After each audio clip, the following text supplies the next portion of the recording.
Əli Kərimlini niyə həbs elədilər? Siyasi şərhçi deyir, hakimiyyət istəyir ki, cəmiyyətin nəyəsə etiraz eləmə gücü qalmasın. Hökumət yönlülər isə düşünür ki, qalib liderin buna ehtiyacı yoxdur. AXCP lideri barəsində fevralın 13-nə dək həbs qəti imkan tədbiri seçilib. O, hakimiyyəti zorla ələ keçirməyə, dövlətin konstitusiya quruluşunu zorla dəyişdirməyə yönələn hərəkətlərdə suçlanır. APA yazır ki, Əli Kərimlinin və Riyasət Heyətinin üzvü Məmməd İbrahimin evindəki axtarış və dindirilmə prezident administrasiyasının keçmiş rəhbəri Ramiz Mehdiyevin DTX-da istintaq olunan cinayət işi ilə əlaqədardır.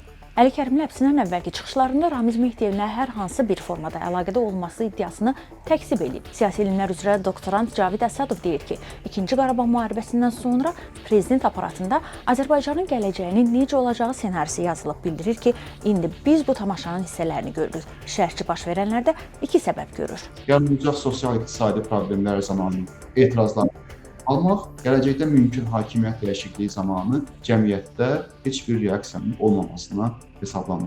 2003-cü ildə hakimiyyət dəyişikliyi zamanı, əl dəyişən zaman hakimiyyət mərhum prezident Heydər Əliyevdən İlham Əliyevə keçən zaman cəmiyyətdə müəyyən bir etiraz olmuşdur, müəyyən bir reaksiya olmuşdur. Və məncə İlham Əliyev bu yaddaşı unutmuyub və ona görə də hakimiyyəti gələcəkdə kiməsə ötürəndə, bilmirəm, bu öz oğlu da ola bilər, həyat yoldaşı da ola bilər, ötürəndə bu mümkün etirazın qarşısını alacaq.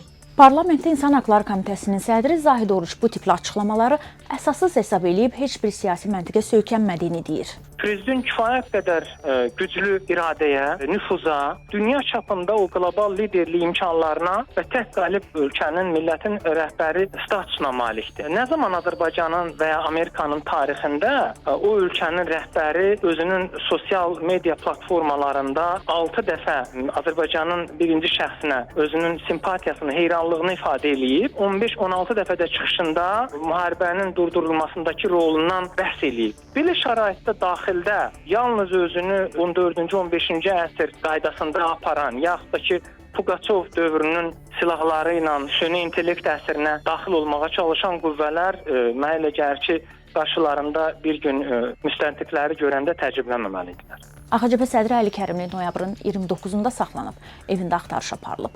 Riyasət Heyətinin üzvü Məmməd İbrahim də eyni gün saxlanıb. Partiyanın bəzi təmsilçiləri dindirilib, sərbəst buraxılıb. Partiya yaydığı bəyanatında belə qiymətləndirib deyib ki, bu ailə hakimiyyətinin milli demokratik qüvvələrə qarşı başlatdığı növbəti geniş miqyaslı repressiya kampaniyasıdır.